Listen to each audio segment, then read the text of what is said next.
Hello friends, learning institute के YouTube channel में आप सभी का स्वागत है।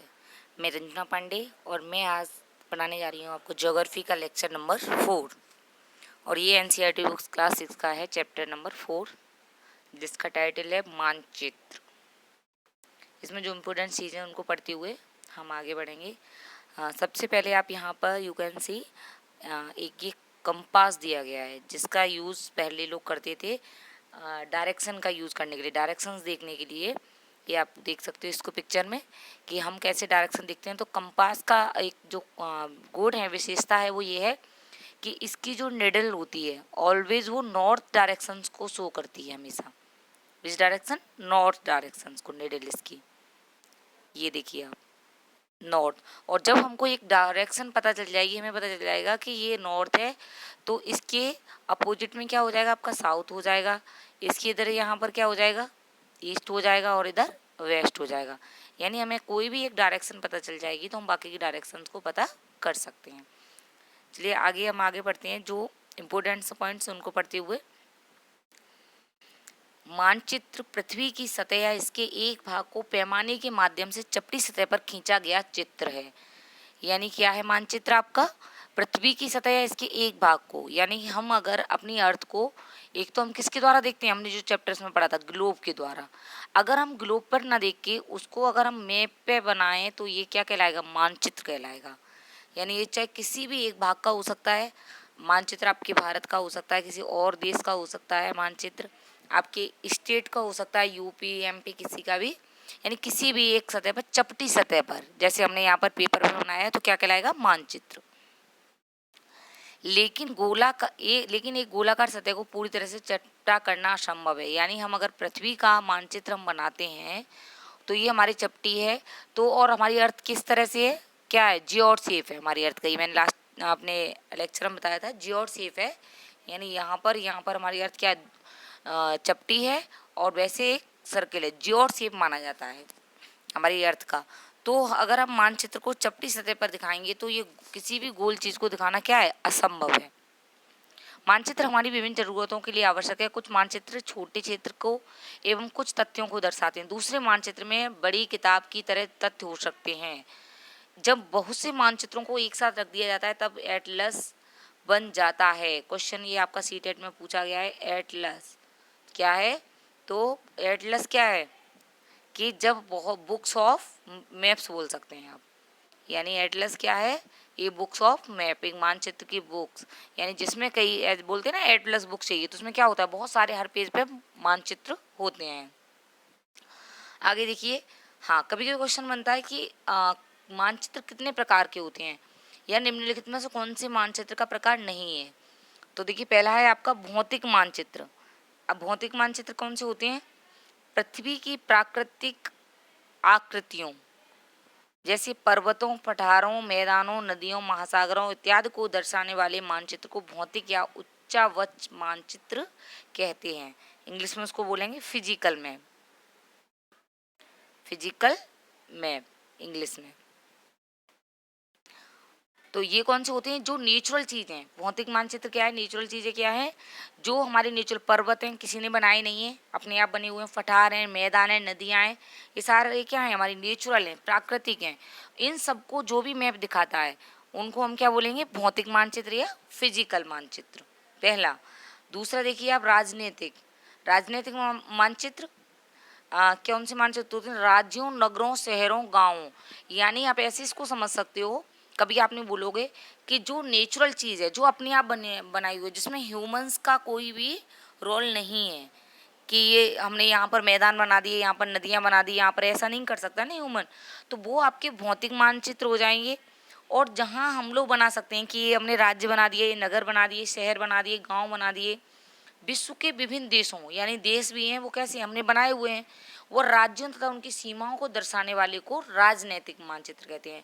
यानी जिनको ह्यूमंस द्वारा बनाया गया है, डिवाइड किया गया है, वो राजनैतिक हैं, और जो नेचुरल हैं वो भौतिक हैं। आई थिंक आपको अच्छे से समझ में आ गया होगा।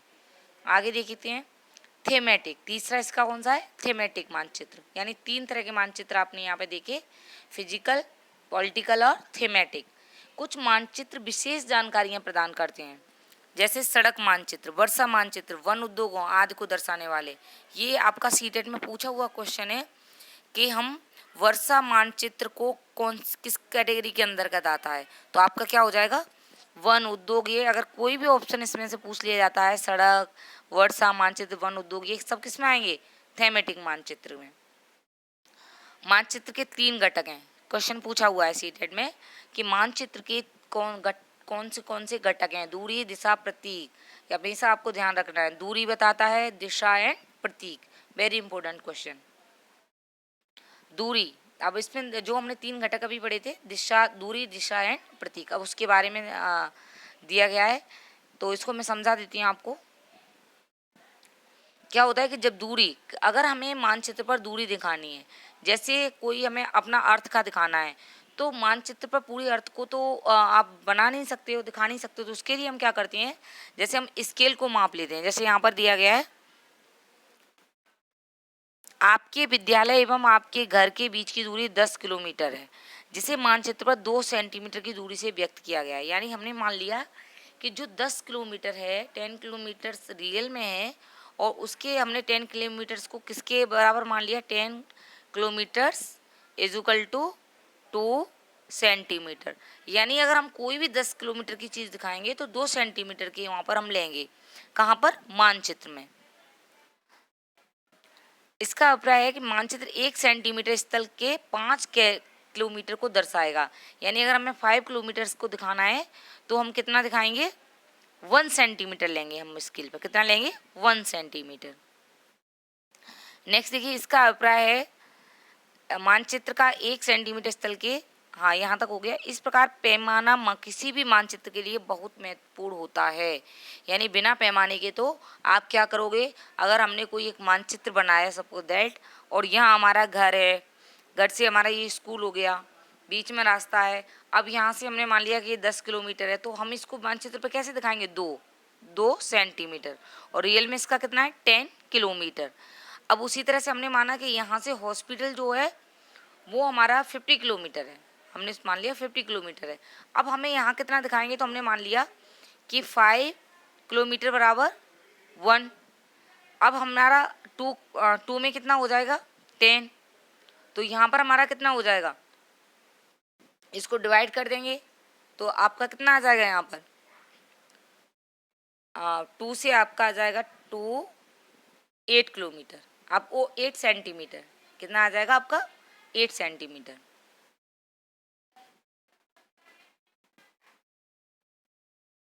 उसके बाद देखिए, आप जब एक छोटे क्षेत्रफल वाले भाग जैसे आपके गांव या शहर को कागज़ पर दिखाना होता है, तब हम बड़े पैमाने का उपयोग करते हैं। जैसे स्थल 500 मीटर की दूरी को मानचित्र पर सेंटीमीटर से दर्शाया जाता है। यानी वही सेम चीज़ जैसे मैं बताया कि कोई भी चीज़ है, अगर हमने मान लिया कि हमें उसको कम करके दिखाना है, तो हम अपना, ऐसा ही नहीं है कि हमने 10 को 2 सेंटीमीटर ही मानना है, हम 10 को भी 1 सेंटीमीटर मान सकते हैं। अगर हमने 10 को 1 सेंटीमीटर मान लिया तो 50 को हमारा कितना हो जाएगा, 5 सेंटीमीटर हो जाएगा। अगर 10 को हमने 2 सेंटीमीटर माना है तो 50 का कितना हो जाएगा, 10 सेंटीमीटर हो जाएगा। हाँ, अभी मैंने 8 बताया था, 8 नहीं होगा, वहाँ पर कितना हो जाएगा, 10 सेंटीमीटर। तो ये हम अपने अकॉर्डिंग मान सकते हैं, क्योंकि इससे क्या होगा, माप जो हमारी होगी वो सेम रहेगी। नेक्स्ट देखिए, ये देखो एक दिखाया भी गया है कि इस तरह से हम मानचित्र को दिखा सकते हैं। जब हमें पता होगा, यहाँ पे हमने जो पैमाना है, सबसे पहले हम दूरी का क्या मानते हैं, पैमाना। तो यहाँ पर हमने पैमाना कितना माना है, 1 सेंटीमीटर बराबर 10 मीटर। कितना मान लिया हमने, 10 मीटर। यानी 10 मीटर की दूरी को हम मानचित्र पर कितना दिखाएंगे, 1 सेंटीमीटर। नेक्स्ट देखिए, दिशा कि हम डायरेक्शंस कैसे बताएंगे कि कौन सा किस में है। तो ये देखो, फिर से कंपास की पिक दी गई है, इसको बोलते हैं दिक्सूचक। क्या बोलते हैं इसको, दिक्सूचक। क्वेश्चन सीटेट में पूछा हुआ है आपका कि दिग बिंदु किसे कहते हैं, प्रधान दिग बिंदु या किसे कहते हैं। तो प्रधान दिग बिंदु आपके कौन से होते हैं, जब हम डायरेक्शंस को इस तरह से देखते हैं तो east, west, north and south, ये कौन से होते हैं, प्रधान दिग बिंदु होते हैं, मेन। तो दिशा में हमें यही देखना होता है कि जो कंपास होता है, जैसे आपके दिया गया है यहाँ पर, जिसके ऊपर अक्षर उत्तर लिखा होता है। उत्तर यानी नॉर्थ, यह तीर का निशान उत्तर दिशा को दर्शाता है। हमेशा मैंने जैसे बताया कि कंपास का जो नीडल होता है वो हमेशा नॉर्थ डायरेक्शंस को इंडिकेट करती है, और जब हमें नॉर्थ पता चल जाएगा तो हमें बाकी डायरेक्शंस भी पता चल जाएंगी। उसके बाद आपकी बीच की दिशाएं होती हैं, जैसे उत्तर पूर्व, दक्षिण पूर्व, दक्षिण पश्चिम और उत्तर पश्चिम। ये क्या होता है, आपका बीच की दिशाएं होती हैं। जैसे ये दिया गया है आपका, ये देख सकते हो यहाँ पर कि ये आपके मेन डायरेक्शंस हो गई, ये दिग्बिंदु हो गए। उसके अलावा जो दक्षिण और पश्चिम में बीच में है तो वो क्या हो जाएगा, दक्षिण पश्चिम, दक्षिण पूर्व। हाँ, एक चीज़ का आप ध्यान रखना कि कभी भी आपकी जो डायरेक्शंस होती हैं वो कभी आपने ये नहीं देखा होगा यहाँ पर कि यहाँ पर हो जाए पश्चिम दक्षिण, ऐसा नहीं होगा, या दक्षिण पूरब हो जाए, नहीं, दक्षिण पूरब होगा, पूरब दक्षिण नहीं होगा। यानी कि हमारी हमेशा उत्तर और दक्षिण, आगे क्या होगा, उत्तर होगा और दक्षिण होगा। उन्हीं डायरेक्शंस को आगे लगा के हम बाकी जो सब डायरेक्शंस होती हैं उनको इंडिकेट करते हैं। यह दिक्सूचक की सहायता से किसी स्थान की दिशा का पता लगा सकते हैं। जैसे हमें पता चल जाएगा कि दिक्सूचक है, हमें पता है कि ये नॉर्थ डायरेक्शन है, तो हमें पता चल जाएगा ईस्ट किधर है, वेस्ट किधर है और साउथ किधर है। तो बाकी की हमें मुख्य दिशाओं का किसी भी एक डायरेक्शंस का पता चलने पर बाकी दिशाओं को हम पता कर सकते हैं। उसके बाद है नेक्स्ट प्रतीक। 3 हमने अभी पढ़ा था कि मानचित्र के 3 कौन से घटक हैं, दिशा, दूरी और प्रतीक। ये दूरी, दिशा एंड प्रतीक। अब प्रतीक क्या होते हैं कि जब हम किसी को, तीसरा प्रतीक प्रमुख घटक क्या है, प्रतीक। जैसे भवन, सड़कों, पुलों, वृक्षों, रेल की पटरियों, कुओं को दिखाना संभव नहीं है। यानी हमने कोई मानचित्र बनाया तो हमने बिल्डिंग्स दिखानी है, हमें रेल पटरियाँ दिखानी है, हमें वन दिखाने हैं, हमें माउंटेन्स दिखाने हैं, तो इसके लिए हम प्रतीक, इंडिकेट यानी सिम्बल्स का यूज़ करते हैं, किसी भी सिम्बल्स का। जैसे आपको ये, इसको देख सकते हो, बहुत अच्छे से आपको क्लियर समझ में आ जाएगा। जैसे यहाँ पर दिखाया गया है नंबर 1 पर रेलवे लाइन। अब रेलवे लाइन में अगर बड़ी लाइन है तो इस तरह से होगा, मैप में हम इस तरह से बनाएंगे, मीटर लाइन को हम इस तरह से बनाएंगे, रेलवे स्टेशन की लाइन को ऐसे बनाएंगे। अब आपकी आगे सेकंड सड़कें, जो अगर पक्की सड़क है तो इस तरह से होगी, यानी क्लियर लाइन है। कच्ची सड़क में आपके क्या है, डॉट डॉट डॉट, ये आप देख सकते हो। सीमा, अंतर्राष्ट्रीय जो सीमा होगी तो डार्क सर्किल हैं आपके यहाँ पे, पॉइंट्स हैं और डॉट्स हैं। और राज्य वाली सीमा है तो थोड़ा लाइट है, और जिले की सीमा है तो थोड़ा और लाइट है। नेक्स्ट देखिए, नदी, नदी के लिए ये साइन है, आपका कुएं के लिए ये साइन है, सिंबल है या प्रतीक है। तालाब के लिए, नहर के लिए, कभी कभी सिंबल्स देके भी सीटेट में पूछा गया है कि ये सिंबल्स किसको इंडिकेट करता है। इस तरह से भी क्वेश्चन सीटेट में पूछे गए हैं, यानी कि कोई एक सिंबल से यहाँ से कुछ दे दिए जाएंगे और ऑप्शंस दे दिए जाएंगे। तो आप इसको थोड़ा ध्यान से पढ़ लेंगे तो बिल्कुल क्लियर हो जाएगा। जैसे मंदिर का है तो आप देख सकते हो पिक्चर में, गिरजाघर है तो ऊपर साइन दिया गया है इस तरह का, मस्जिद का ये आपका छतरी जो होती है। उसके बाद आप देखिए post office, post office PO लिखा होगा, पीटीओ पोस्ट एवं telegraph office, PS police station, बस्ती और कब्रिस्तान, यानी कि जहाँ पर बस्ती है इस तरह का साइन होगा, कब्रिस्तान में इस तरह का साइन होगा आपका। पेड़ एवं घास, बिल्कुल क्लियर है आपका पेड़ और घास का। उसके बाद आपका ये दिया गया है कि इस तरह से क्या है, ये मानचित्र सुंदरपुर गांव एवं आसपास का क्षेत्र, बिल्कुल क्लियर दिया गया है जो हमने अभी स्टडी की। यानी हम आइडिया लगा सकते हैं ये क्या है, अभी हमने ऊपर देखा था कि यहाँ पर इस तरह का साइन किसके लिए दिया गया था, ये दिया गया है, देखिए आपका साइन ये दे दिया गया है यहाँ पर। तो ये आपका किसका हो जाएगा, गिरजाघर हो गया आपका। ये हमें दिख रहा है, ये हमारी रिवर हो गई, ये तालाब हो गए, ये पेड़ हो गए, और ये आपकी रेलवे लाइन हो गई यहाँ पर। इस तरह ये सीमा हो गई, गांव की सीमा, अभी देखा था हमने। इस तरह से हम क्या है आइडिया लगा सकते हैं। ये कच्ची सड़क हो गई, ये आपकी कच्ची सड़क हो गई, ये आपकी पक्की सड़क हो गई, पीएस पोस्ट ऑफिस, पीटीओ। इस तरह से सारे हम अब साइन एक बार हमने स्टडी कर ली तो हम क्या कर सकते हैं, ये कब्रिस्तान हो गया आपका। इस तरह से हम पूरा बता सकते हैं। प्रतीक कहे जाते हैं, इतना क्लियर होगा आपको, ये सब क्या कहे जाते हैं, प्रतीक। उसके बाद विभिन्न रंगों का उपयोग भी, कभी कभी क्या होता है हमें प्रतीक के साथ साथ कलरों का भी यूज करना पड़ता है। जैसे नीले रंग का जलाशयों, भूला भूरा रंग पर्वतों, पीला रंग पठारों और हरा रंग मैदानों को दर्शाने के लिए किया जाता है। उसके बाद देखिए रेखा चित्र। रेखा चित्र एक आरेखण है जो पैमाने पर आधारित न होकर याददाश्त और स्थानीय परीक्षा पर आधारित होता है। कभी कभी किसी भी क्षेत्र के लिए कच्चे आरेखण की, यानी हमें कुछ बनाना है, एक डायग्राम बनाना है या कोई मैप बनाना है, तो हम क्या करेंगे, एक रफ डायग्राम हम बना सकते हैं, इसको बोलेंगे रेखा चित्र। यानी कि कोई कच्चा पैमाना एक तरह से बनाना, कच्चा आरेख बनाना जो बिना पैमाने की सहायता से, जैसे मैंने अभी जैसे आपको बताया कि मैंने पेज ले लिया, या मैंने स्कूल बना दिया, या मैंने घर बना दिया, यहाँ पर सड़क बना दी, यहाँ रेलवे लाइनें बना दी, यहाँ पर वृक्ष बना दिए, तो ये क्या हो गया, रेखा चित्र हो गया। यहाँ मैंने कोई भी रेखा चित्र मानचित्र हो गया जहाँ मैंने कोई भी पैमाना यूज नहीं किया है।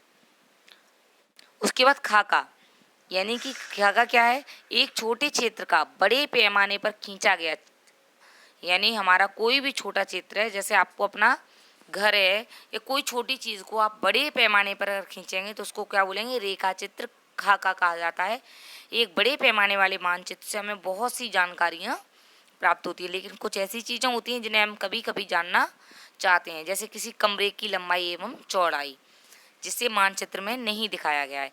यानी एक बहुत बड़ा हमारे पास मानचित्र है और हमें एक ये रूम दिया गया है या घर दिया गया है, और हमें इसके एक रूम की लंबाई चौड़ाई पता करनी है, तो उसके लिए हम क्या तैयार करेंगे, अलग से एक खाका तैयार करेंगे। यानी इस छोटी चीज़ को हमने क्या कर दिया, यहाँ पर बड़ा कर दिया, इसको बोलेंगे खाका तैयार करना।